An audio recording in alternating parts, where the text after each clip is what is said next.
유대인들의 3대 절기가 있는데 그 절기는 유월절과 오순절과 초막절입니다. 유대인들은 이 세 절기를 아주 중요하게 지켰고 지금도 유대인들은 지키고 있습니다. 유월절은 이스라엘 백성들이 세상 혹은 마귀를 상징하는 애굽에서 해방을 받고 나오는 놀라운 은혜를 감사하면서 지키는 절기로서 한 해의 시작인 1월 14일입니다.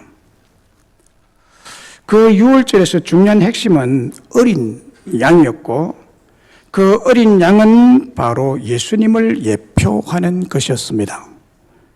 그 절기에 예수님께서 십자가에서 죽으심으로 출애굽 때의 어린 양의 피로 죽음의 재앙에서 건짐을 받았던 것처럼 예수님의 흘리신 피로 죄와 사망에서 건져주신 것을 의미합니다. 유월절은 그래서 구원을 의미하고 그리고 오순절은 구원받은 성도들이 열매 맺는 능력적인 삶을 의미합니다. 구원받은 성도들이 능력적인 삶의 열매를 맺기 위해서는 성령을 받아야 하고 특별히 충만히 받아야 함을 의미합니다. 그래서 오순절을 성령 강림절이라고 합니다. 오늘이 교회력으로 성령 강림절입니다. 그래서 오늘 우리는 성령의 능력, 성령의 충만에 대해서 말씀을 나누려고 합니다. 오늘 본문은 다윗의 회개시입니다.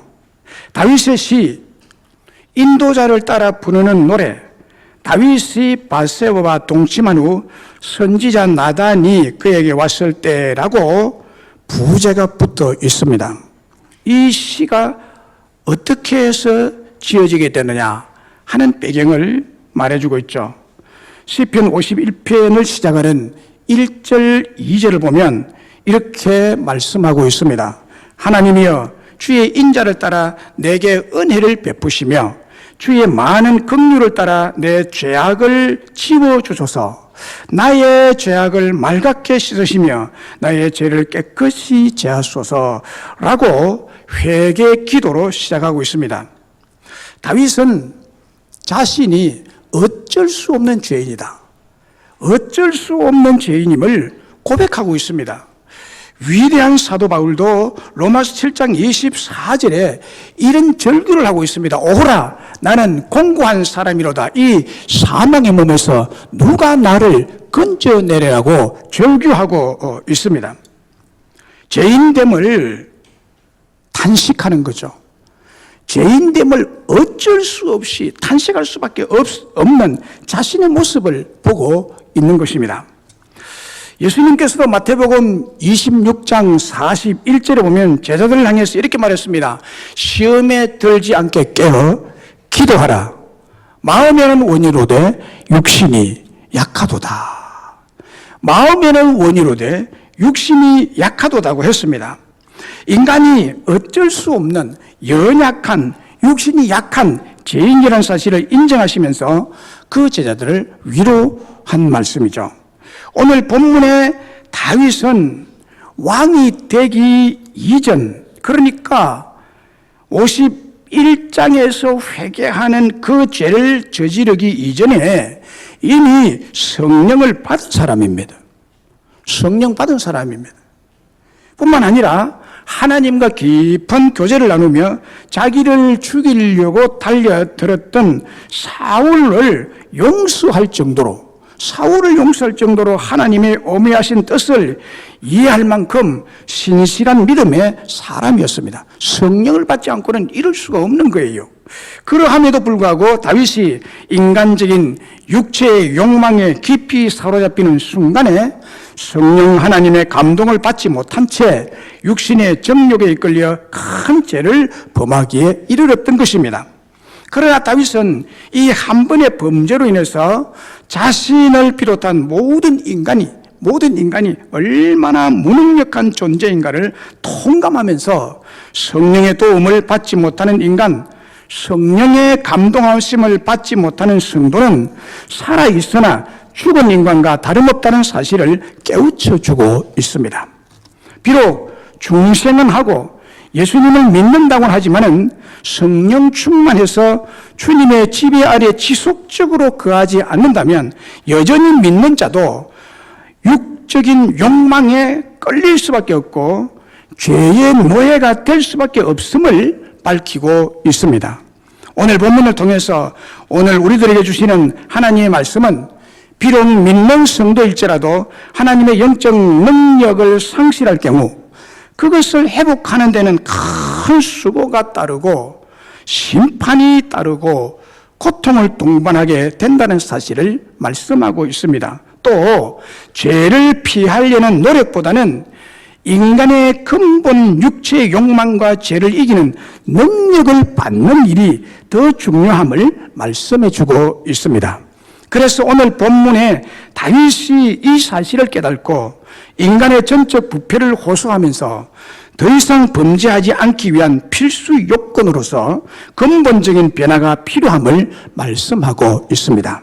자, 그러면 오늘 본문에서 더 이상 범죄하지 않기 위한 필수 요건을 무엇이라고 말씀하고 있습니까? 더 이상 범죄하지 않을 수 있는 필수 요건, 강건한 믿음의 사람으로 승리할 수 있는 필수 요건은 하나님께서 성령으로 우리 속에, 우리의 심령 속에 행복의 능력인 정한 마음과 정직한 영을 창조하여 주신다는 것입니다. 정한 마음과 정직한 영을 창조해 주십니다. 우리 심령 속에. 10절에 보면 하나님이 내 속에 정한 마음을 창조하시고 내 안에 정직한 영을 새롭게 하소서라고 했습니다. 다윗이 이렇게 간구한 이유는 하나님께서 자기 속에, 자기의 심령 속에 정직한 마음, 정직한 영을 창조하시는 분임을 믿기 때문에 이렇게 이 마음을 창조해 달라고 그렇게 간구하는 거죠. 그렇습니다.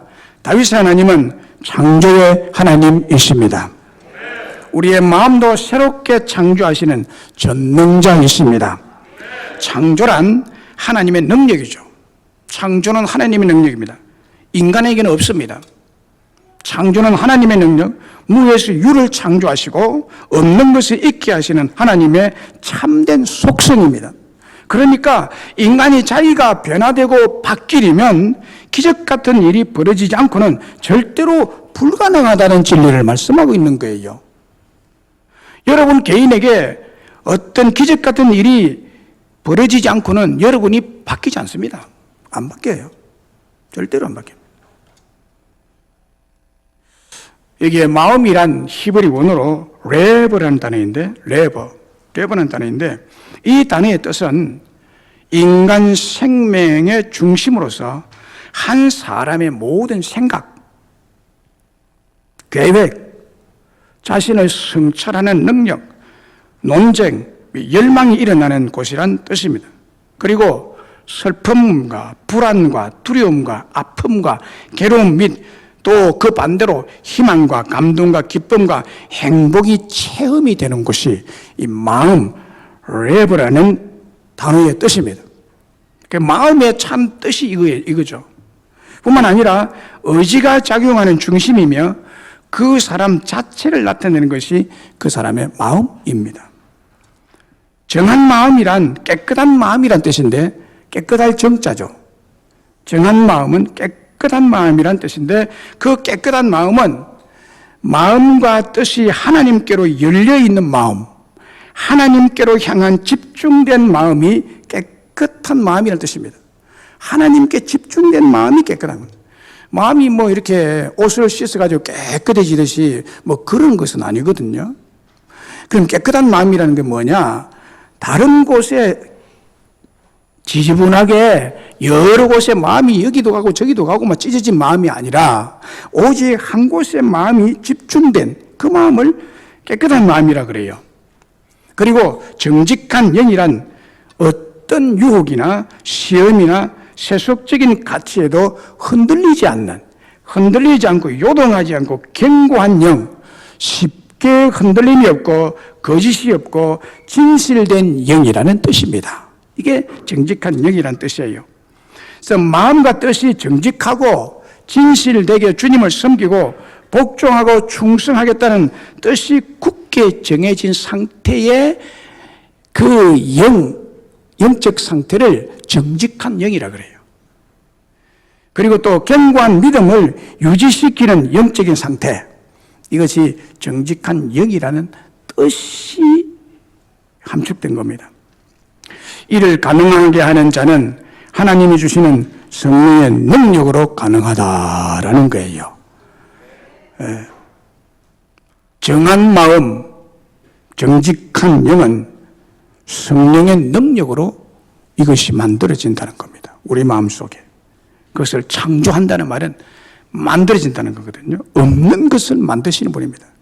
정한 마음과 정직한 영의 상태는 불순종의 영으로 가득한 생내적인 인간의 어떤 노력으로도 불가능하지만 하늘에서 임한 성령의 능력으로는 정한 마음과 정직한 영으로 새롭게 다시 여러분의 심령 속에 창조될 수가 있습니다.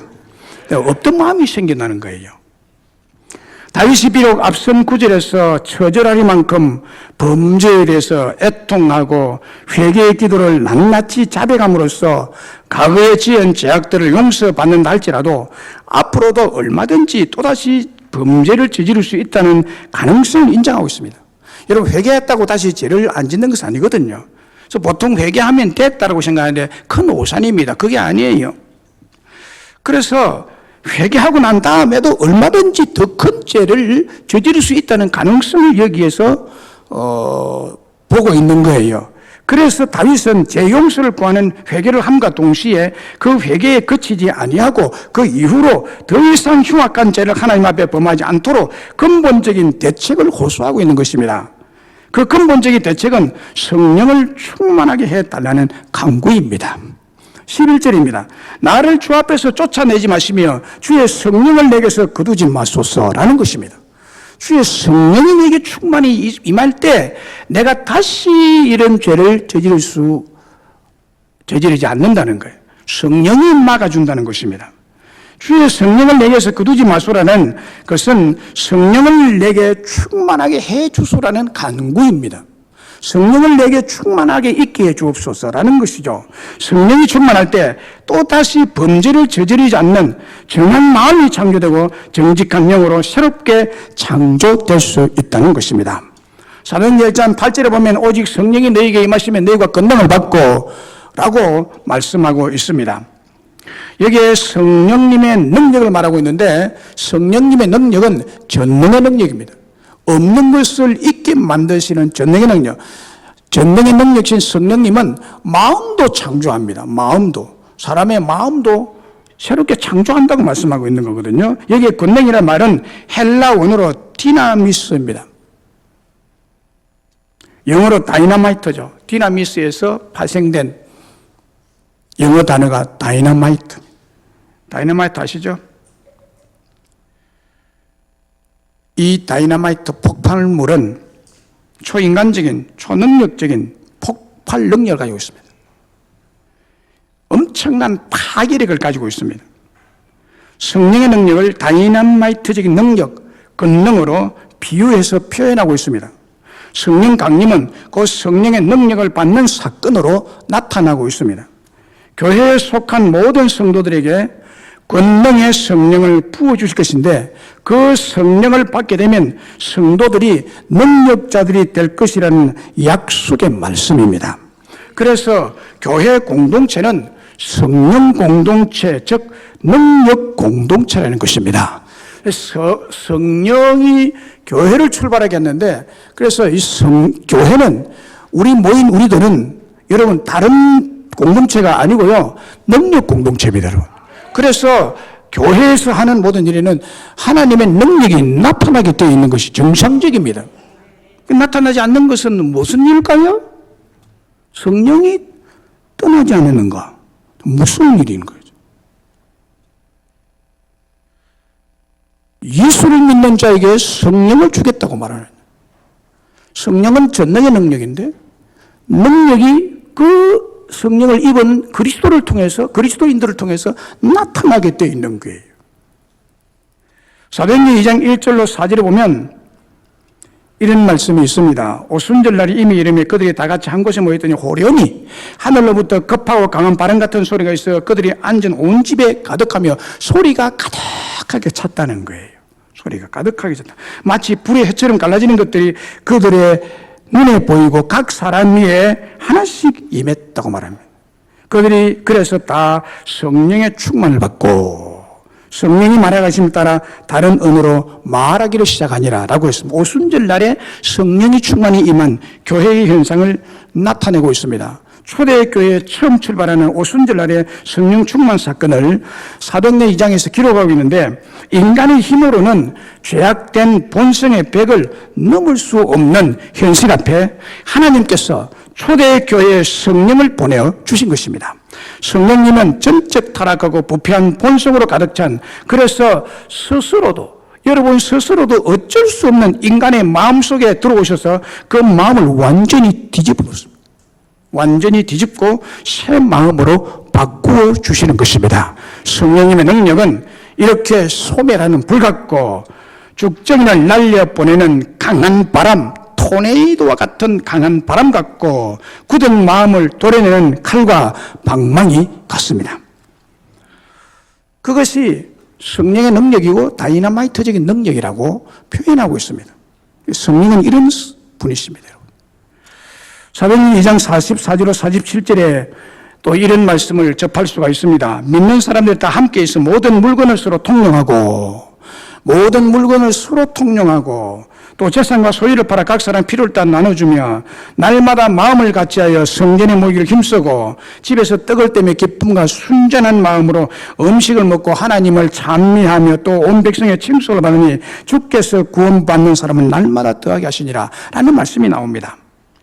자, 이 말씀을 읽으면 딱 떠오르는 생각이, 저에게는 이런 생각이 떠올라요. 제가 이 말씀을 읽는 중에 이게 바로 천국이다. 천국이 아니냐. 천사들이 모인 공동체다. 이런 생각을 갖게 됩니다. 그래서 사도행전 2장 44절로 47절에는요. 천국에서나 가능한 일이 어떻게 이 지상교회에서 일어날 수 있었을까요?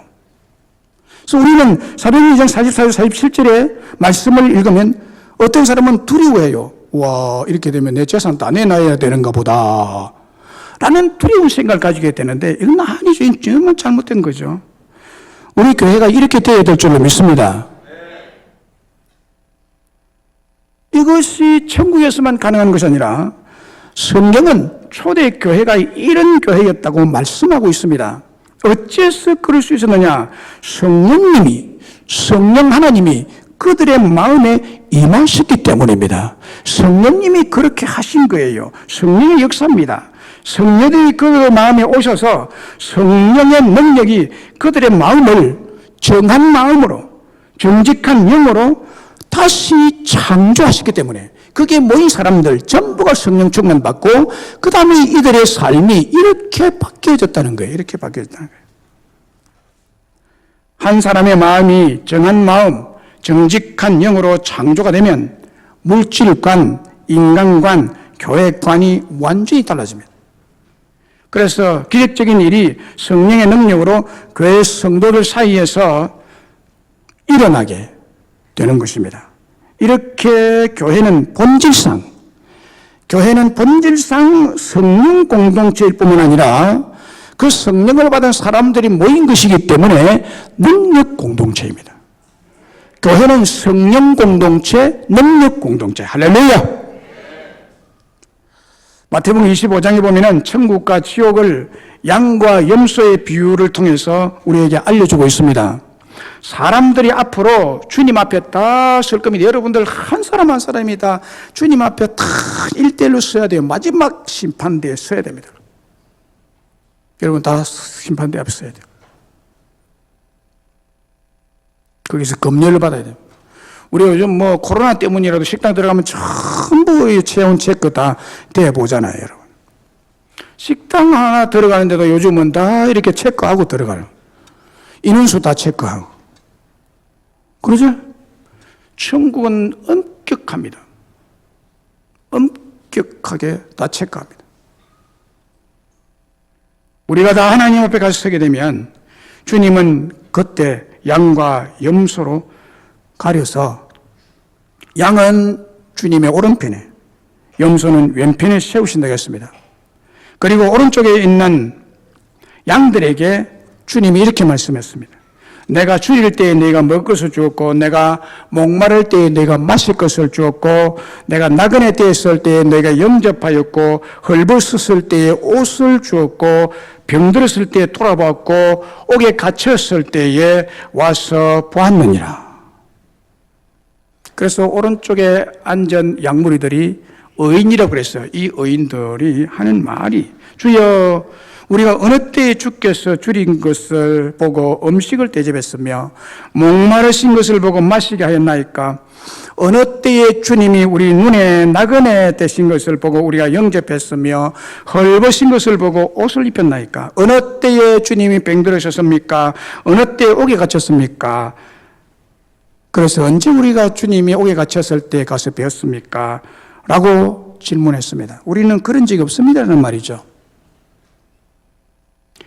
그런데 임금이 대답하여 이르되 내가 진실로 너희에게 이르노니 너희가 여기 내 형제 중에 지극히 작은 자 하나에게 한 것이 곧 내게 한 것이니라. 너희들이 그랬느니라. 이렇게 말씀합니다. 그리고서 마태복음 25장 34절에 이렇게 선언합니다. 요 선언이 마태복음 25장의 핵심 말씀입니다. 그때 임금이 그 오른편에 있는 자들에게 이르시되 내 아버지께 복받을 자들이여, 내 아버지께 복받을 자들이여, 나와 창세로부터 너희를 위하여 예비된 나라를 상속받으라. 아멘. 하나님의 나라를 상속받는다는 거예요. 하나님의 나라를. 얼마나 놀라운 축복을 주십니까? 왜? 오른편에 있는 자들에게 내 아버지께 복받을 자들이요, 창세로부터 너희를 위하여 예비된 나라, 창세로부터 우리를 위한, 의인을 위한 예비된 나라, 그 천국이죠. 이것을 상속받을 것이라고, 이들이 상속받을 것이라고 말하고 있습니다.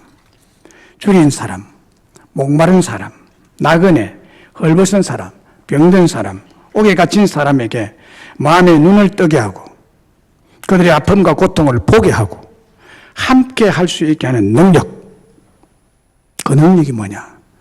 오직 성령의 능력이 하십니다, 여러분.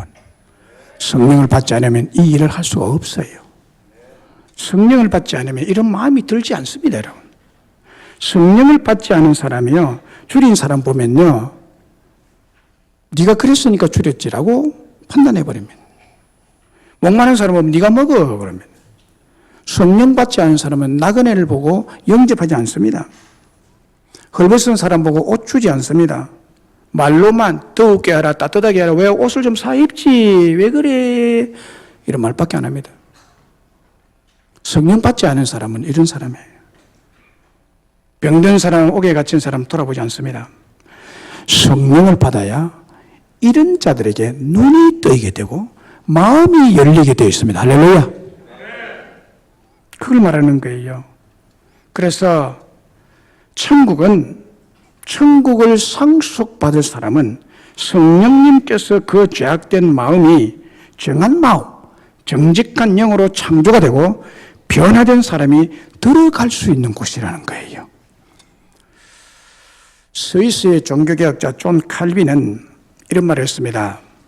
성령 하나님께서는 사람의 마음에 불을 붙이시고 성령의 사람의 마음에 불을 붙이시고 세상 허영을 다 태우시고 깨끗하게 하신다. 성령 하나님은요, 사람의 마음에 불을 붙입니다. 뜨거운 불을 붙입니다. 뜨겁습니다. 뜨겁다는 것은 열정이 생겨난다는 거예요.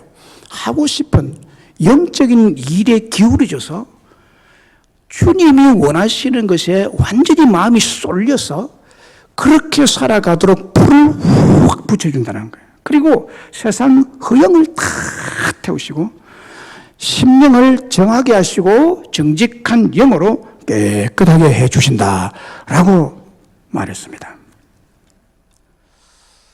어느 날 영국 문학계에서 내노라 하는 작가들이 한자리에 모였습니다.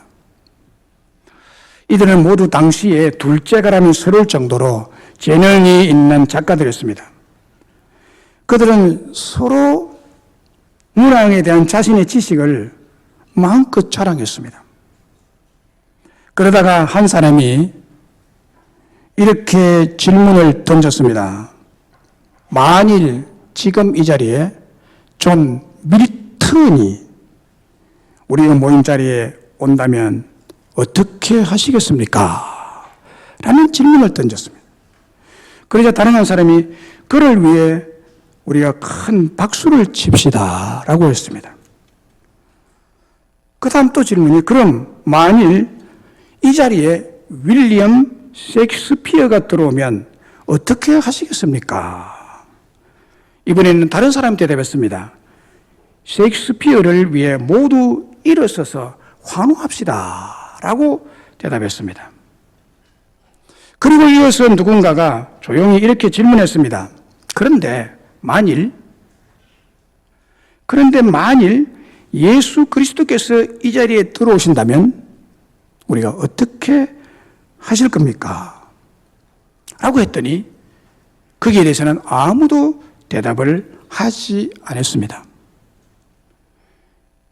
이 질문, 만일에 예수님께서 우리의 문학들을 자랑하는 이 자리에 예수님 오신다면 우리가 어떻게 할 겁니까? 라고 했을 때 이 질문을 한 사람은 그 당시에 영국의 유명한 수필가 찰스 램이라는 분이었습니다. 그는 모인 사람들에게 이렇게 말했습니다. 여러분, 만일 지금 예수 그리스도께서 우리가 모인 이 방으로 들어오신다면 나는 그저 고개를 숙일 수밖에 없을 것 같습니다. 라고 말했습니다. 이런 얘기가 있었습니다. 자, 그런데 이 말씀의 논리에 의해서 제가 오늘 여러분들에게 이런 질문을 드리고 싶습니다. 오늘 우리의 이 예배 시간에, 이 자리에, 이 공간에 성령님이 이 시간에 들어오신다면 어떤 일이 일어날까요?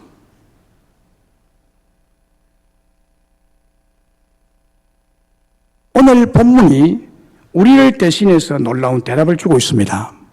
성령이 이 자리에 오시면 우리 속에 성령이 임하셔서 다시 범죄를 저지르지 않는 강력한 능력의 마음인 정한 마음, 정직한 영을 창조하시고 우리를 새롭게 하실 줄로 믿습니다.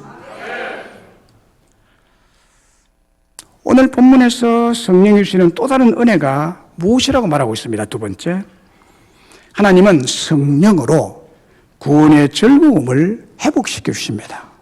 구원의 즐거움을 회복시켜 주셔요. 오늘 본문 전체를 보면은 10절, 11절, 12절 이 전체를 보면 다윗 자신을 하나님 앞에서 쫓아내지 마시며 주의 성령을 거두지 말아 주옵소서라고 간절히 간청합니다. 주의 성령을 거두지 마시고 성령님께서 다윗의 마음속에 오셔서 정한 마음을 창조하시고 정직한 영을 새롭게 하셔서 그렇게 해달라고 그렇게 기도하고 있고 그리고 주의 구원의 첫 즐거움을 회복시켜달라고 강구하고 있습니다. 구원의 즐거움, 구원의 행복감을 회복시켜달라고 강구하고 있습니다. 주의 성령은 죄인인 우리 인간에게 오셔서 구원의 첫 즐거움을 회복시켜 주시는 분이에요. 구원의 즐거움을 회복시켜 주는 분입니다. 성령님은 범죄의 통증으로부터 범죄를 저지르면 통증이 임합니다. 그 통증으로부터 범죄에 대한 심판으로부터 범죄하면 심판이 임합니다. 범죄에 대한 심판으로부터 우리를 자유케 하시고 구원의 행복, 구원의 즐거움과 기쁨을 회복시켜 주시는 분이십니다. 범죄자는 여러분 우리가 잘 알다시피 즐거움이 없습니다. 범죄자의 특징은 즐거움이 다 사라집니다. 행복이 없고 기쁨이 없습니다. 늘 범죄자는 우울합니다. 그늘이 늘 있습니다. 불안과 절망에 시달립니다. 불면증에 괴로워하기도 합니다. 그러나 성령 받은 자는 여러분, 성령 하나님을 심령에 받은 자는 구원의 즐거움으로 행복해합니다. 구원의 즐거움을 행복해하고 기뻐하고 삶을 즐기며 살아갑니다. 그래서요, 예수 믿는 자의 표징은 한마디로 말한다면 기쁨이에요. 구원의 기쁨이에요. 구원의 즐거움이에요. 성령님이 그 심령에 구원받은 것으로 말미암아 즐거워할 수 있도록 역사하시고 감동하시고 축복하시는 분이세요. 성령이 그렇게 하십니다. 그런데 범죄한 자는 성령이 소멸되기 때문에 이 즐거움이 없어지는 거예요. 그래서 범죄의 통증으로 고통을 당하고 심판을 받고 죄에 끌려다니는 죄의 노예 신세가 되어버리는 것입니다. 그래서 성령을 받으셔야 된다는 거예요. 성령 받은 자는 구원의 즐거움으로 행복해하고 기뻐하고 삶을 즐기면서 살아가기 때문에 다윗의 강구는 이런 구원의 즐거움을 소망하면서 성령을 충만히 주실 것을 기도하고 있습니다. 로마서 8장 1절 2절에 그러므로 이제 그리스도 예수 안에 있는 자에게는 결코 정죄함이 없는 이는 그리스도 예수 안에 있는 생명의 성령의 법이 죄와 사망의 법에서 너를 해방하였습니다. 할렐루야. 할렐루야. 성령의 법, 성령의 능력. 성령의 법이라는 것은 능력입니다. 창조의 법입니다. 성령님은 창조자이십니다. 우리의 심령을 새롭게 창조하시는 분이에요. 우리의 심령의 구원의 즐거움으로 즐거워할 수 있는 정직한 영, 정결한 마음을 창조하시는 분이세요. 그래서 우리는 성령으로 말미암아 진정한 자유와 행복을 누리며 살아가게 되는 거예요. 성령님은 죄와 사망에 처한 사람을 살리시고 해방하시고 즐겁게 하는 생명의 법입니다.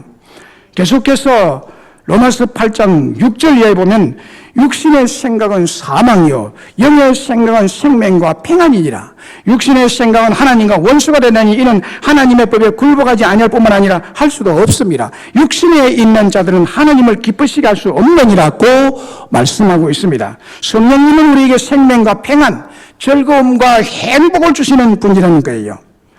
무릇 하나님의 영으로 인도함을 받는 사람은 곧 하나님의 아들이라. 너희는 다시 무수하는 종의 영을 받지 아니하고 양자의 영을 받았으므로 우리가 하나님을 향하여 아빠 아버지라고 부르짖느니라. 성령이 친히 우리의 영과 더불어 우리가 하나님의 자녀인 것을 증언하고 있다고 말합니다. 하나님이 여기서 성령님이 오셔서 우리를 하나님의 아버지께로 인도함을 받게 되는데 곧 우리들이 하나님의 아들이라고 성령님이 친히 우리의 영과 더불어 증거해 주십니다. 그걸 알게 해주고 깨우치게 해준다는 거예요. 그래서 하나님을 아빠 아버지라고 부르게 됩니다. 여러분이 성령을 진짜 충만히 받았는지 알 수 있는 길은 하나님을 아버지라고 부를 수가 있느냐는 거예요. 그냥 습관적으로 학습되어서 부르는 아버지라는 말이 아니라 내 마음에서 우러나는 하나님이 내 아버지다. 하나님이 어떻게 내 아버지냐? 라는 것이 이해가 안 되면 성령을 안 받았기 때문이에요. 그래서 하나님 아버지라는 말이 안 나와요. 그냥 하나님이라는 말이 나오지만 천주교 교인들이 하느님이라고 그래요. 하늘님. 하늘님이 아니에요. 하늘님은 하늘의 님이라는 거거든요. 우리가 믿고 성경에 계시한 하나님은 하늘에만 계신 분이 아니라 안 계신 곳이 없는 무수부지하신 하나님이세요. 땅 밑에도 계시고 바다 밑에도 계셔요. 땅 속에도 계시고 그곳에도 계시는 분. 땅에만 지구만 있는 것이 아니라 저 화성에도 계시고 어디에도 계시는 분이세요. 그런데 천주교에서 말하는 하늘 아버지, 하늘 하나님이라 그래. 하늘님이라 그래, 하늘. 그 하늘님은 하늘에 있지 땅 속에는 안 계시는 분이거든요. 바다 속에는 안 계세요. 하늘님이니까. 우리가 믿고 성경에 계시된 참된 하나님은 하나님이 하나밖에 없으신 유일하신 only God. 할렐루야.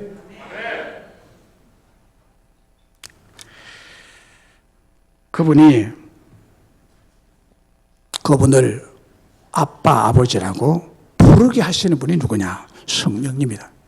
그러면요, 하나님이 내 아버지라 그러면요, 이게 구원의 즐거움이에요. 구원의 즐거움이에요. 구원이 얼마나 즐거운지. 하나님이 내 아버지라는 거예요. 하나님이 내 아버지라는.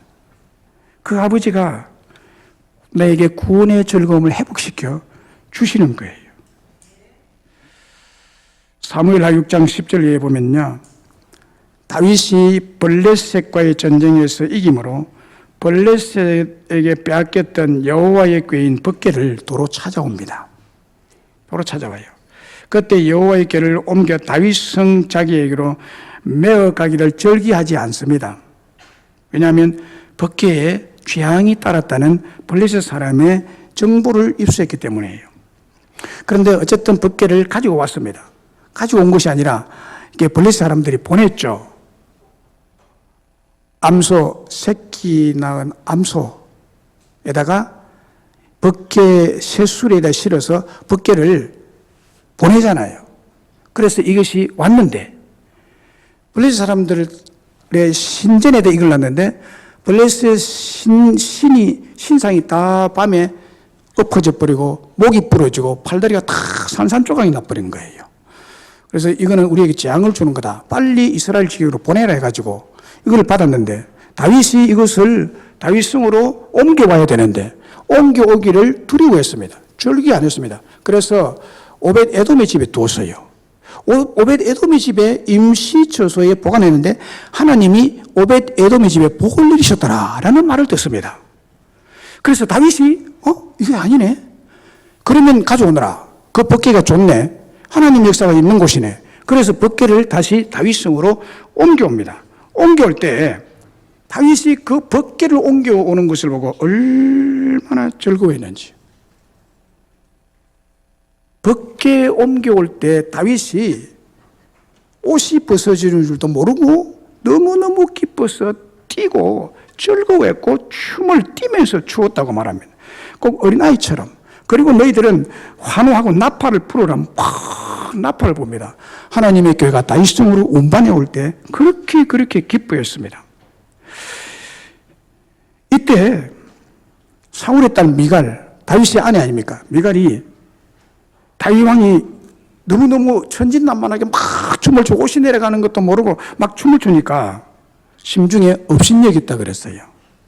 그만큼 천진난만하게 기뻐하고 즐거워 했다는 것을 말씀하고 있죠. 그래서 번제도 드리고 화목제도 드리고 막 그랬습니다. 다윗이 블레셋과의 전쟁에서 이긴 것을 뭐라고 생각했는가 하면 적군에서부터 구원의 즐거움으로 여겼기 때문에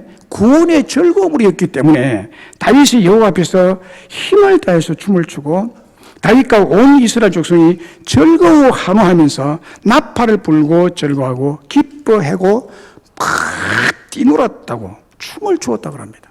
춤을 추었다고. 성령 받은 사람은 성령으로 말미암아 구원의 즐거움이 회복되면 여러분의 구원의 즐거움이 회복되기를 주의 이름으로 축복합니다. 회복되면 춤이 나와요. 춤이 절로 나와요. 이런 은혜와 복이 여러분에게 있으시기를 주의 이름으로 축복합니다. 다른 사람이 볼 때 업신여길 정도로 춤을 출 수 있는 기쁨의 감격에서 구원의 즐거움이 벅차서 춤을 출 수 있는 사람이 돼야 돼요. 네. 우리가 알파 할 때 한 번씩 보면 춤추는 시간이 있는데 참 춤출 줄 몰라요. 엇박자 놓고 다른 사람 앞을 가는데 뒤로 가고 얼마나 걸리게 하는지 몰라요. 예, 춤을 출 줄 몰라요. 그게 즐거움이 없다는 거거든. 여러분이 너무 기뻐 보세요. 춤이 절로 나와요. 예. 그냥 술 먹고 즐거워서 춤추는 그 타락된 춤 말고, 예. 그 개다리 춤 말고, 하나님이 주시는 신령한 춤, 기쁨의 즐거움에, 구원의 즐거움에 춤을 출 수 있는 이런 그리스도인이 된다는 거예요. 성령 충만하면. 부끄러울 줄도 모른다는 거예요. 부끄러움이 없어져요. 성령 충만한 사람은 그렇게 되는 것입니다. 그리고 사무엘하 8장에 보면 다윗이 어디로 가든지 여호와께서 이기게 하셨다고 했습니다. 다윗이 어디로 가든지 이기게 하셨다는 것은 하나님이 여호와께서 이기게 하셨는데, 여기에 여호와라는 것은 성령 하나님께서 이기게 하셨다는 뜻으로서 성령님은 다윗이 어느 나라와 전쟁을 하든지 이기게 하심으로 구원의 즐거움을 극대화시켜 주십니다. 하나님이 그렇게 하십니다. 그런데요, 사무엘 8장을 거쳐서 사무엘 11장에 오면 다윗이 범죄합니다. 사무엘하 11장이면 다윗이 범죄하거든요. 그 범죄의 사실의 회개 기도가 오늘 본문 시편 51편입니다. 그 사건에 연루된 회개 기도가 오늘 본문의 시편 51편이에요. 자, 여기 보면요, 사무엘하 11장에서 다윗이 밧세바와 범죄하는 행위를 저지릅니다. 이 범죄함으로 다윗에게 있었던 그 과거의 구원의 기쁨이 싹 상실이 되어버려요. 다 없어져 버립니다. 승리의 즐거움이 다 빼앗겨 버립니다. 마음이 편하지 않고 즐겁지 않습니다. 하나님 앞에 은밀히 지은 범죄가 얼마나 고통스럽고 아팠던지 오늘 본문 8절, 9절을 보세요. 우리가 10절, 11절, 12절을 읽었는데 8절, 9절에 보면은 얼마나 그 범죄가 아팠는지, 괴로웠는지를 이렇게 표현하고 있습니다. 내가 즐겁고 기쁜 소리를 들려주사 주께서 꺾으신 뼈들도 즐거워하게 하소서. 주의 얼굴을 내 죄에서 돌이키시고 내 모든 죄악을 치워주소서라고 합니다. 자, 이게 보면요, 주께서 꺾으신 뼈들이라는 말이 나옵니다. 이거는 범죄로 인한 통증이거든요. 주께서 꺾으신 뼈들이라는 말은 사람에게 가장 큰 통증은 뼈가 부러지고 꺾여졌을 때입니다. 가장 큰 통증이에요.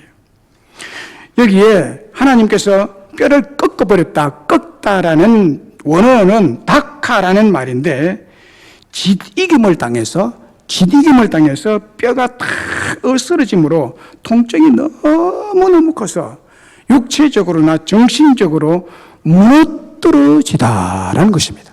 완전히 무너져 버리는 거예요. 범죄에 대한 하나님의 계속되는 심판으로 육체가 통째로 뼈가 꺾인 것처럼 엄청난 고통과 통증에 시달리고 있음을 나타내주고 있습니다.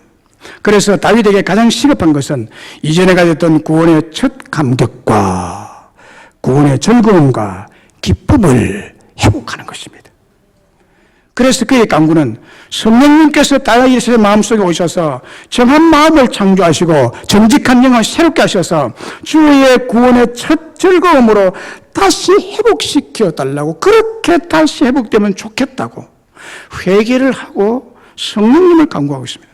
성령님만이 죄인인 우리 인간의 마음속에 깊이 내재되어 있는 죄의식에서 풀어서 자유를 주시며 구원의 즐거움을 회복시켜 주실 줄로 믿습니다.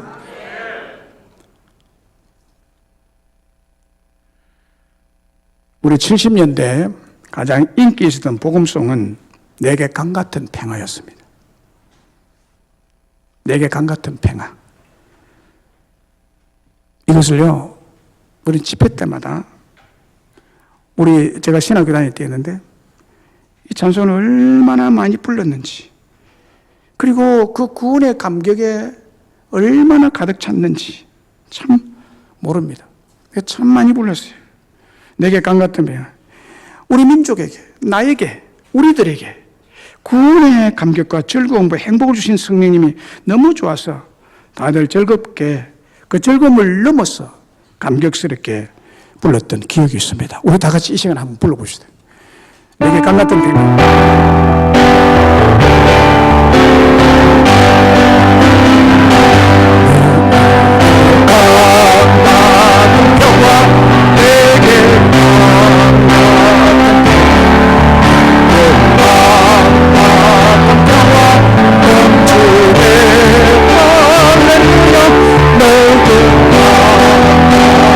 영화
아멘.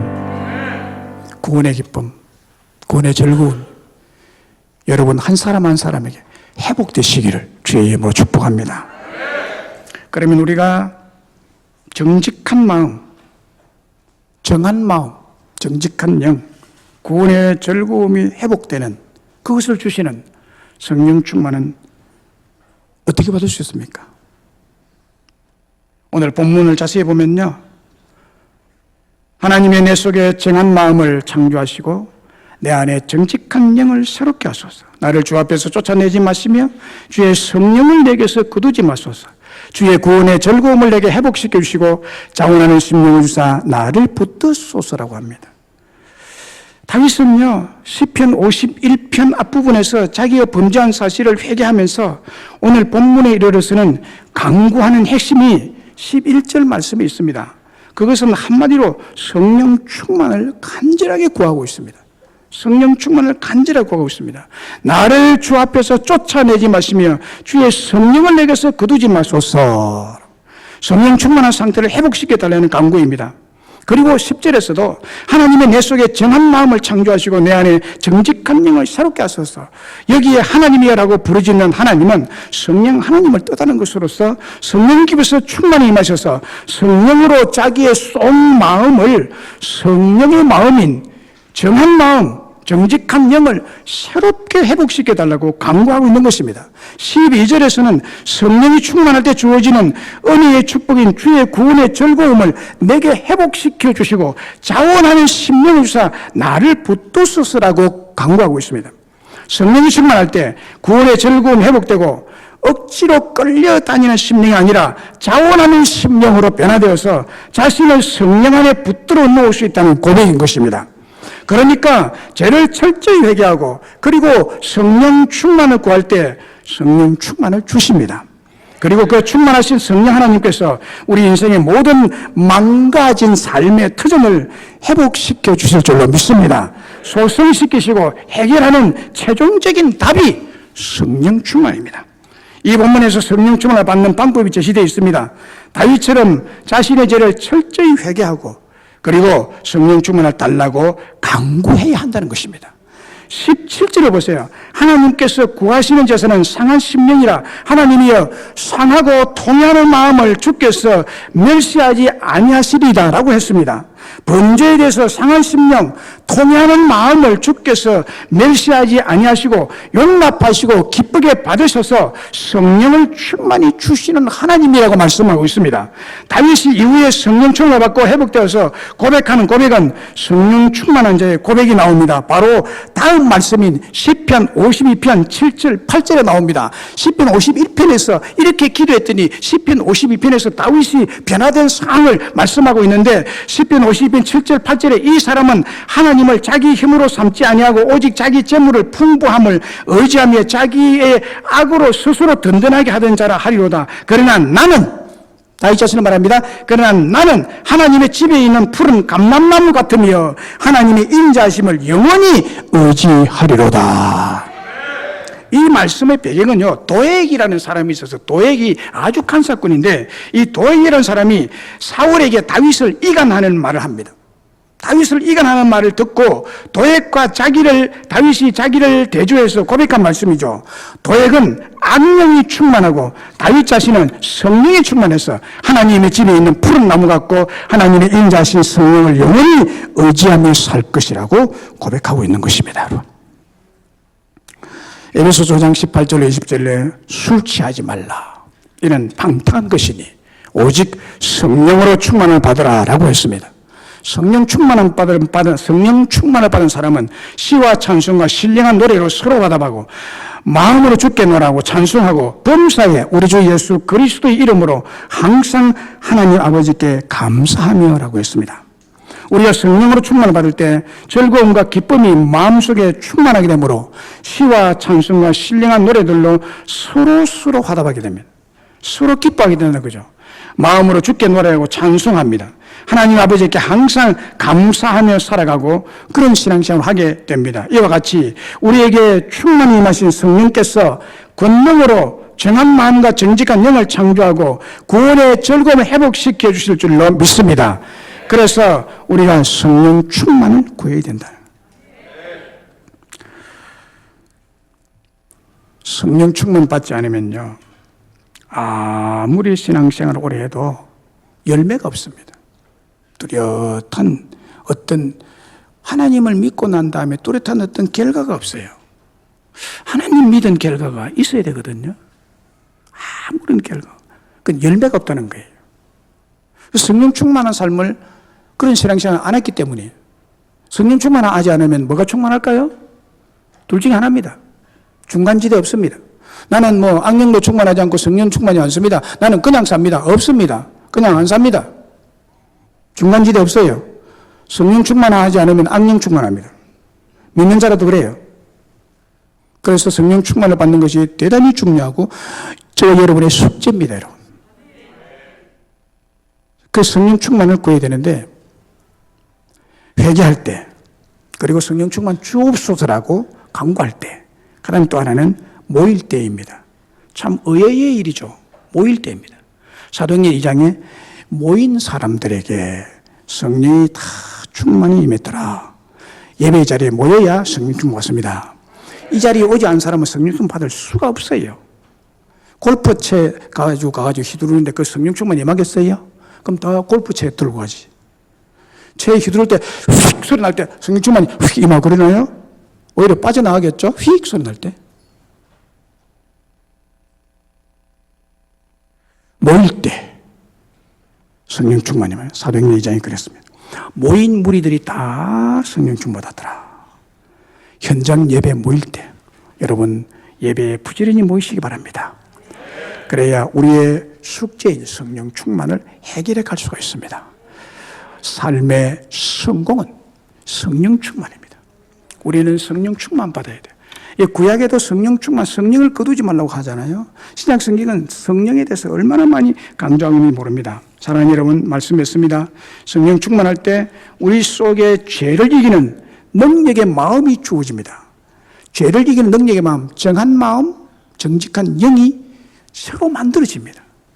이전에 타락된 마음, 악령이 가득 찬 마음은 하나님이 다 제거하고 도려내시고 정직한 영, 정한 마음이 우리 속에 창조가 되는 거예요. 하나님은 이것을 창조하시는 분이세요. 그러면 우리 마음에 구원이 다시 회복되고 구원의 즐거움이 다시 회복되는 것입니다. 여러분들이 구원의 즐거움을 잊어버린 사람이 많을 거예요. 성령 충만하지 않기 때문이에요. 성령 충만하면 제일 먼저 회복되는 것이 구원의 즐거움이 회복됩니다. 구원의 즐거움으로 여러분들에게 충만한 행복이 임하기를 간절히 바라고, 여러분 모두가 기도할 때마다, 기도 시간대마다, 새벽자단에 나와서 간구할 때마다 가장 중요한 것은 성령 충만을 구하십시오. 성령 충만은 가장 좋은 선물입니다.